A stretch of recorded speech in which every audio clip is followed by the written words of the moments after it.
cumprimento toda a igreja com a gloriosa paz do Senhor Jesus. Amém. Quem está feliz com Jesus, dá uma salva de palmas para Jesus nessa noite.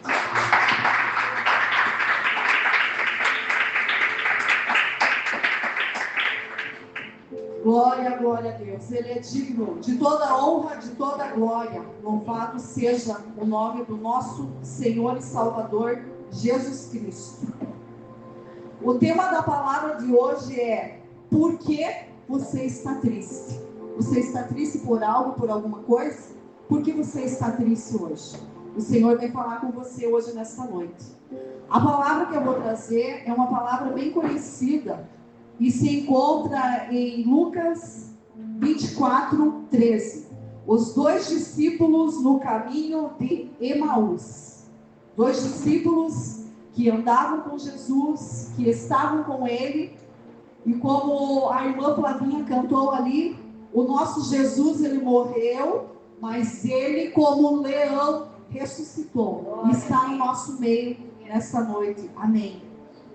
Então, Jesus Cristo, quando esteve aqui na terra, Ele passou um tempo ensinando os seus discípulos. E esses dois discípulos que iam para o caminho de Emaús eram discípulos do Senhor, que há 3 anos estavam com Ele, e há 3 anos Jesus ensinava, não só eles, mas também os outros que andavam com Ele. E por ter acontecido algo, Jesus morreu, e eles aguardavam que Jesus ressuscitasse, e de repente eles não viram isso acontecer. Ao contrário das mulheres que foram até o sepulcro e viram que Jesus tinha ressuscitado, porque o anjo estava lá e falou para eles: por que choram, mulheres? Por quem vocês procuram? Vocês estão procurando entre os mortos, e o nosso Jesus, ele já ressuscitou. Pesquisando então, o nome de um dos discípulos ali que estava no caminho de Emaús era Cleopas. Cleopas era tio carnal de Jesus Cristo. Ele era casado com a irmã de Maria, mãe de Jesus. E este homem, ele confiava, ele cria em Jesus, ele caminhava com Jesus, mas por um certo momento ele também se deparou-se triste. Então vamos ler a palavra do Senhor. Lucas 24, 13. E eis que no mesmo dia iam 2 deles para uma aldeia que distava de Jerusalém 60 estádios, cujo nome era Emaús. E iam falando entre si de tudo aquilo que havia sucedido. E aconteceu que, indo com eles, falando entre si, fazendo perguntas um ao outro, o mesmo Jesus se aproximou e ia com eles. Mas os olhos deles estavam como que fechados, para que o não conhecessem. E ele lhe disse: que palavras são essas que caminhando trocais entre vós? E por que estáis tristes? Respondendo um, cujo nome era Cleopas, disse-lhe: és tu só peregrino em Jerusalém, e não sabe as coisas que nela têm sucedido nestes dias? E eles lhes perguntou: quais? E eles lhe disseram: as que dizem respeito a Jesus Nazareno, que foi homem profeta, poderoso em obras e palavras diante de Deus e de todo o povo. Então aqueles homens, iam caminhando para o caminho de Emaús, e a palavra diz que essa localidade estava distante a 60 estádios. Calculando isso em quilômetro, daria ali vários quilômetros, bem distante. E eles iam conversando entre si o que havia acontecido, que Jesus havia morrido, que eles esperavam que Jesus estivesse ressuscitado, e eles não tinham visto. Então os dois iam muito tristes pelo caminho, e Jesus aparece para esses 2 discípulos enquanto eles caminhavam para Emaús. Jesus pergunta a eles: por que vocês estão tristes? E aqueles 2 discípulos respondem a Jesus, e a palavra diz que os olhos deles estavam fechados. Fechados por quê? Porque Jesus se aproximou deles e eles não o enxergaram. Eles não viram que era Jesus. Então um deles disse: você é peregrino aqui? Por acaso você não está sabendo da tragédia que aconteceu? Mataram o nosso líder, mataram o nosso Jesus, e nós estamos muito tristes. E Jesus faz pergunta a eles, né? Querendo saber o que havia acontecido. E assim eles respondem, né? Olha, antes de ontem, na sexta-feira, pegaram o nosso Jesus, colocaram ele numa cruz, crucificaram ele, né? Judiaram dele, e nós assistimos toda essa tragédia. Vocês já imaginaram nós termos assistido a crucificação de Jesus? Como nós estaríamos, né? Ficar assim lembrando daquela tragédia. Não é assim com vocês quando vocês veem alguma coisa acontecendo, um acidente em que você passa e carros batem e pessoas morrem, né? A gente vem para casa muito mal. Por quê? Porque o mal aconteceu. E aqueles 2 discípulos estavam ali muito tristes. E eles andando e Jesus tendo com eles.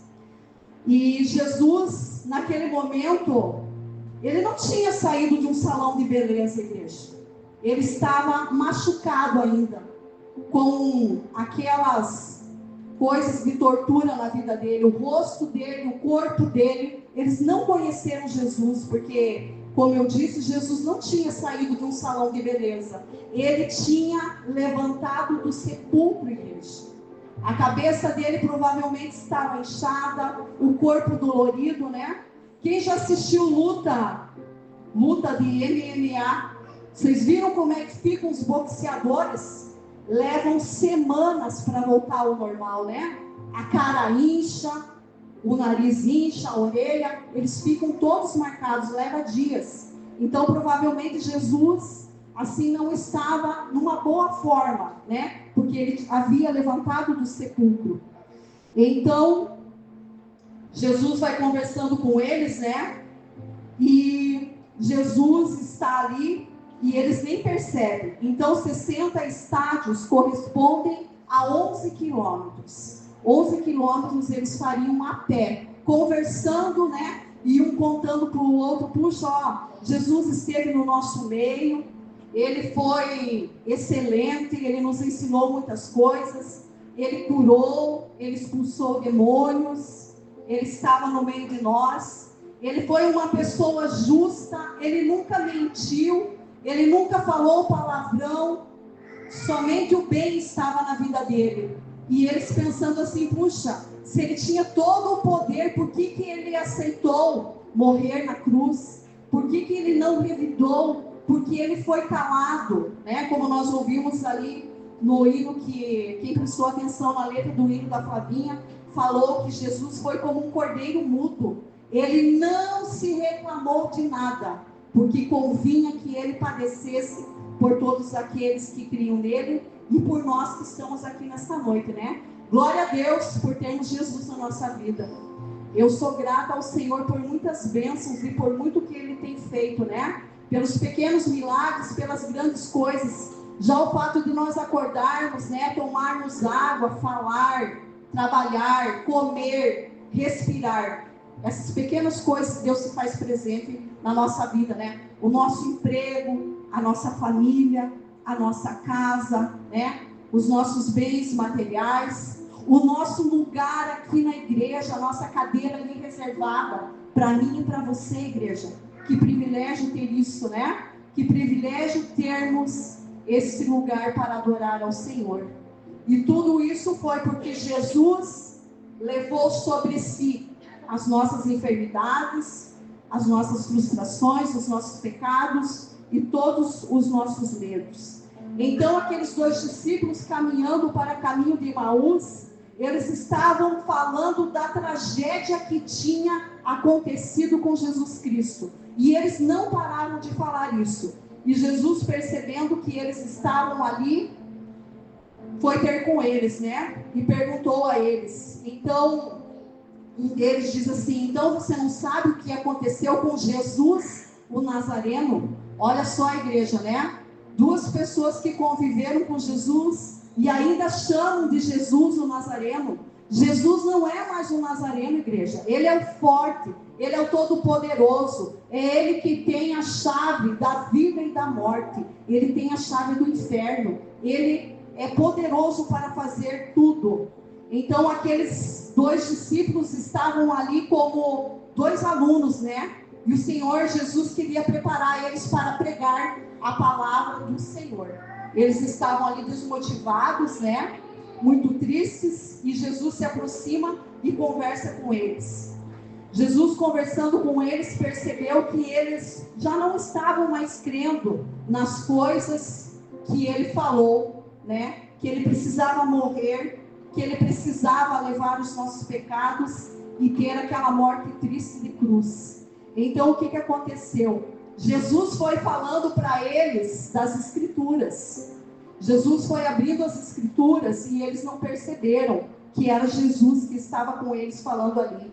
Então Jesus começa a falar com eles e eles vão ouvindo a palavra, né? Então esses discípulos ali precisavam ainda de mais um empurrãozinho de Jesus, né? E quantas vezes, igreja, eu e você precisamos de mais um empurrão de Jesus, né? Quando nós estamos desanimados, quando nós estamos tristes, Jesus vem e sussurra bem baixinho no nosso ouvido: continue, não pare, eu estou contigo, eu vou fazer você vencer, eu venci e você vencerá. Então, aqueles discípulos falaram para ele que esperavam que ele viesse e tirasse, né, fosse político, que separasse eles, que ajudasse eles nessa terra. Mas o reino de Jesus não é nessa terra, igreja. O reino de Jesus, ele é eterno, ele é do céu.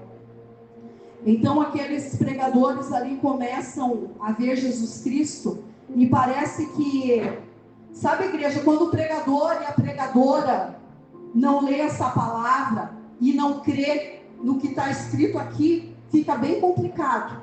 Fica bem complicado. Quem tem, né, Jesus como aqueles discípulos que ouviam ele falando, eles sentiam queimar no seu coração. Você sente a palavra queimar no teu coração? Por onde você passa, você incendeia com essa palavra que queima, que arde no seu coração? Porque esses 2 discípulos percebiam que enquanto eles falavam com aquele homem que não estava ali se dando, representando, né, Jesus, ele não chegou e disse: olha, eu sou Jesus, eu sou Cristo, eu estive com vocês e hoje eu estou aqui. Ele se fez numa segunda pessoa para ver como estava o coração daqueles discípulos. Então, igreja, esse livro que nós temos em mão, ele não é um livro de historinha, ele não é um livro antigo, ele não é um livro histórico, ele é a própria palavra de Deus. Esse livro é a palavra de Deus. No versículo 24, vai dizer assim, que eles tinham enterrado a pregação deles, falando que Jesus era apenas um profeta, né? E que as mulheres haviam dito que o tinham visto, eles não creram. Jesus precisou se colocar na frente deles e explicar toda a palavra, né? Não acreditaram nas mulheres. Então, Jesus falou para ele nos profetas: vocês creem? Igreja, você crê que os profetas são usados pelo Senhor? Você crê que quando Deus quer falar à terra, Ele usa profeta? Você crê dessa forma? Você que crê, levanta a sua mão. Eu creio. Eu creio que quando o Senhor quer, Ele usa quem Ele quer. Então, Jesus vai conversando com eles, e a palavra mais adiante vai dizer que Jesus chama ele de nécios. O que são nécios? São pessoas desprovidas, né? E sem conhecimento. Não conhecem ele e não o reconhecem. Nécio quer dizer ignorantes e tardios do coração, porque não creram naquilo que as mulheres falaram. Olha, nós tivemos no sepulcro, estava lá um anjo, e o anjo falou que ele não estava ali, porque ele ressuscitou. E ele disse: ó nécios e tardos de coração, para crer tudo o que os profetas disseram. Jesus antes dele nascer, ele já esteve aqui, igreja. Ele já esteve no mundo. Mas ele precisou vir na forma de um homem. E convinha que ele padecesse, né? Então, de Gênesis até Malaquias, Jesus foi explicando tudo. Em Gênesis, ele é o criador de todas as coisas. Ele é o verbo vivo, né? E ele disse assim: haja luz, e a luz houve. Ele fez brotar a semente e ele comanda o céu e a terra. Jesus Cristo, ele é a árvore da vida. E também, quando foi feito o homem, a imagem e a semelhança de Deus, Jesus estava lá. Jesus também é chamado de segundo Adão. Quando o homem caiu, Deus falou à mulher: eu vou colocar inimizade entre você e a serpente. A semente da mulher te ferirá a cabeça e a serpente ferirá o teu calcanhar. Então, Jesus é a semente da mulher. Ele nasceu de uma mulher em quem Deus escolheu. Em Gênesis, ele é a semente da mulher que esmaga a cabeça da serpente, que é Satanás. Em Moisés, né, um dos 5 primeiros livros, Noé é convidado a fazer uma arca. E a arca simboliza Jesus Cristo, que é a salvação. Para Abraão, ele também é a semente. Foi falado, Deus falou para Abraão assim: sai do meio da tua parentela, e em tua semente serão benditas todas as famílias da terra. A semente de Abraão, quem é? Jesus Cristo. Ele foi abrindo a escritura e explicando tudo para aqueles 2 discípulos que estavam caminhando. E eles foram olhando e revendo que aquele homem que estava com ele conhecia muito da palavra. Era o próprio Jesus que estava com eles. Antes mesmo de Jesus nascer, na forma de Melquisedeque, ele trouxe todos os elementos da ceia para Abraão. Ele trouxe o pão e o vinho. Abraão recebeu a ceia diretamente das mãos de Melquisedeque. E a palavra diz que Melquisedeque era rei da paz, rei da justiça. E quem é o rei da paz? Quem é o rei da justiça? Jesus Cristo, o próprio Jesus. Na época de Abraão ainda, aparecem para ele 3 anjos ao meio-dia. E um deles é o próprio Jesus que vem falar com Abraão. Quando Deus disse para Abraão: eu quero Isaac como sacrifício, Abraão não pensa 2 vezes, pega o seu filho Isaac, coloca um fardo de lenha sobre as costas do Isaac e os 2 sobem para o monte. E lá, quando Abraão vai sacrificar o seu filho, vem uma voz e diz: Abraão, não faça mal ao teu filho. Abraão olha para todos os lados, não vê ninguém, mas ele vê um cordeiro que estava preso pelas suas pontas. E ali ele sacrifica o cordeiro. Sabe quem era o cordeiro, igreja? O próprio Jesus morrendo no lugar de Isaac. Então, Abraão vê aquele cordeiro e sacrifica aquele cordeiro. Então, Jesus mostra tudo isso aos seus alunos, que seriam reprovados, igreja. Seriam reprovados se fosse uma escola, porque eles estudaram tanto, e na hora de tirar uma nota melhor, eles estavam ali regredindo. Mas o Senhor os toma pela mão de novo e ensina o Evangelho, ensina eles. Quando Jacó tem a visão das escadas no céu que sobem e descem anjos, Jesus é a escada de Jacó, a escada que liga o céu e a terra. O anjo do Senhor aparece para Jacó e Jacó luta com ele, né? E o corinho que nós cantamos, Jacó segurou o anjo, agarrou o anjo e não deixou subir. Vocês acham, igreja, que o anjo seria vencido por Jacó? Não seria vencido, porque um anjo matou 185 mil homens. O anjo estava ali, igreja, como um pai que brinca com seu filho. Vocês já viram o pai brincar com o filho de lutinha? O pai cai no chão, parece que o filho esbofeteou, né? Derrubou o seu pai no chão, e o pai finge que está lá caído, né? Deixou o filho vencer. E foi isso que o anjo fez com Jacó. né? Jacó segurou o anjo porque ele queria a bênção, mas Jacó jamais poderia ter vencido aquele anjo. Então, Deus, ele é aquele pai amoroso, né? Que permite que até nós chegamos até ele e a gente mostra o nosso limite, a nossa pequena força, e ele faz de conta que esmorece, como o pai faz, né? E quando o pai e o filho vão ter uma queda de braço, né? O pai, um homenzão desse tamanho, e o filho pequenininho ali, numa queda de braço, né? Aí o pai e o filho começam naquela queda de braço, o pai finge que o filho ganhou. Ah, você me venceu, você é forte. E a criança fica toda feliz, não é assim que acontece? Então foi isso que aconteceu com Jacó. Ele segurou o anjo, mas o anjo se deixou ser segurado, né? Para ele obter a bênção. Então, eles continuam caminhando ali e Jesus explica que em Êxodo, ele é a sarça que pegava fogo e não se consumia. Jesus, ele morreu sim, mas ele ressuscitou. E a chama dele, igreja, continua viva em mim e na tua vida. Por isso que às vezes, né, o crente é taxado de chato. Ah, porque só fala de Deus, só quer falar da Bíblia, só quer falar da palavra. Sabe por quê, igreja? Isso arde no nosso coração. E em qualquer lugar que nós vamos, igreja, nós temos que ter essa palavra.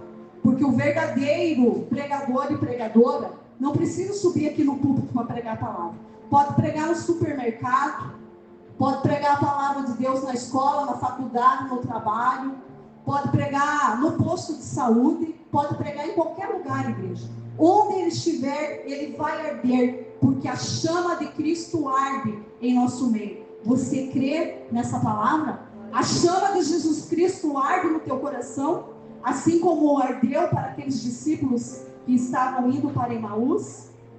Então Jesus continua caminhando com aqueles dois, né? E daqui a pouco eles vão para um lugar e Jesus faz de conta que vai para outro lado. E eles dizem, não, vem conosco, vamos aqui. E Jesus vai ter com eles ali. Quando Jesus continua conversando com eles, e quando a 10ª praga aparece no Egito, Deus fala para as pessoas, pega um cordeiro para a sua família e esparja sobre a sua casa o sangue, porque o anjo do Senhor vai passar e vai matar quem não tiver a marca do sangue. E acontece que as pessoas pegam ali e colocam o sangue nos umbrais das portas, o anjo do Senhor passa e nada acontece com aqueles que têm a marca do sangue em seus umbrais. Era o próprio Jesus que estava ali passando e livrando aqueles ali.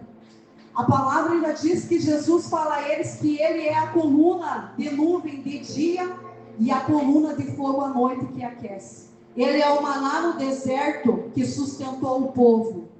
Ele é a rocha em Horebe que foi ferida e verteu água da vida. Jesus Cristo também é o tabernáculo que Deus mandou Moisés construir. E no livro de Êxodo também é o Senhor que sara todas as enfermidades. Em Levítico, o sumo sacerdote e a própria festa da Páscoa.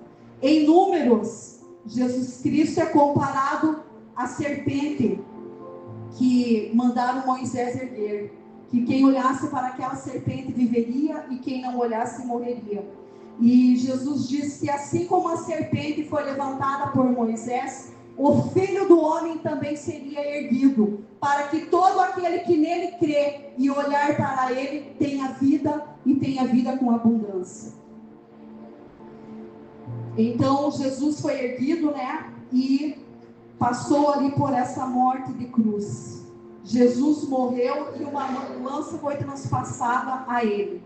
Então eles chegaram para a aldeia onde iam, e ali Jesus já não está mais com eles. Os 2 discípulos voltam correndo para casa, agora alegres, maravilhados, porque eles tiveram o contato com o próprio Jesus. Jesus acende de novo a chama neles e faz com que eles sejam pregadores. E eles voltam para a aldeia onde estavam e começam a dizer que Jesus ressuscitou e que Jesus está vivo e que Jesus estava com eles. E o próprio Jesus, igreja, está aqui no nosso meio hoje, fazendo arder a chama de novo no teu coração, para que todo aquele que olhar para Ele, crer nele, terá a vida eterna.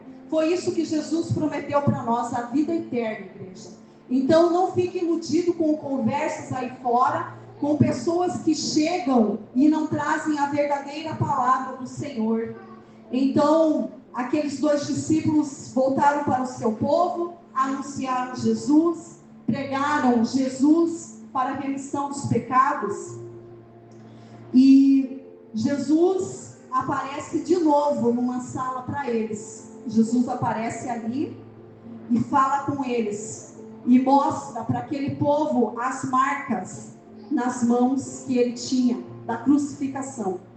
E aquele povo ali se contenta com ele, fica maravilhado e quase que nem acredita que Jesus está no meio deles outra vez. E Jesus então, olhando para eles, diz assim: vocês têm alguma coisa para eu comer? E os discípulos ali, aquele povo, oferece para ele um peixe assado e um favo de mel.